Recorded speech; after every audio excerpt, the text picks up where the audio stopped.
Alin po ba ang pinakamahalagang utos? Ito ang pinakamahalagang utos. Pakinggan mo, Israel. Ang Panginoon nating Diyos ay siyang tanging Panginoon.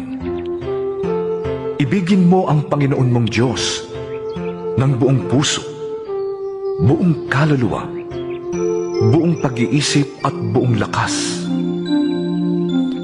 Ito naman ang pangalawa. Ibigin mo ang iyong kapwa na gaya ng pag-ibig mo sa iyong sarili. Wala nang ibang utos na hihigit pa sa mga ito. Tama po, Guro. Totoo ang sinabi ninyo. Iisa nga ang Diyos at wala nang iba maliban sa Kanya.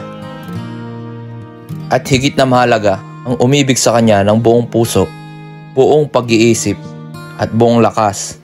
At ang umibig sa kapwa ay ng pag-ibig sa sarili, kaysa magdala ng lahat ng handog na susunugin at iba pang mga alay. Nakita ni Jesus na magaling siyang sumagot, kaya't sinabi niya, hindi ka nalalayo sa kaharian ng Diyos. Isinama ni Jesus ang kanyang mga alagad sa isang lugar na tinatawag na Gethsemane. Sinabi niya sa kanila, dito muna kaya't mananalangin ako sa dako roon. Ako'y puno ng hapis. Maghintay kayo rito at samahan ninyo ako sa pagpupuyat. Lumayo siya ng kaunti. Nagpatira pa siya at nanalangin. Ama ko, kung maaari, ilayo mo sa akin ang kopang ito ng paghihirap. Ngunit hindi ang kalooban ko, kundi ang kalooban mo ang mangyari. Nagbalik siya at tinatnan niyang natutulog ang tatlong alagad. Sinabi niya kay Pedro, talaga bang hindi kayo makapagpuyat na kasama ko kahit isang oras man lamang?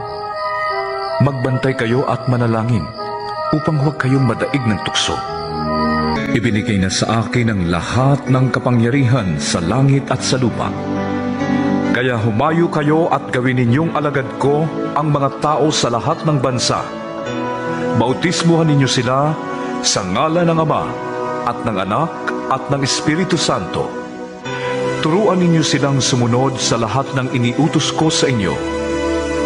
Tandaan ninyo, ako'y laging kasama ninyo hanggang sa katapusan ng panahon. Salamat sa pakikinig, kapatid. Pakipollow naman ng share. God bless.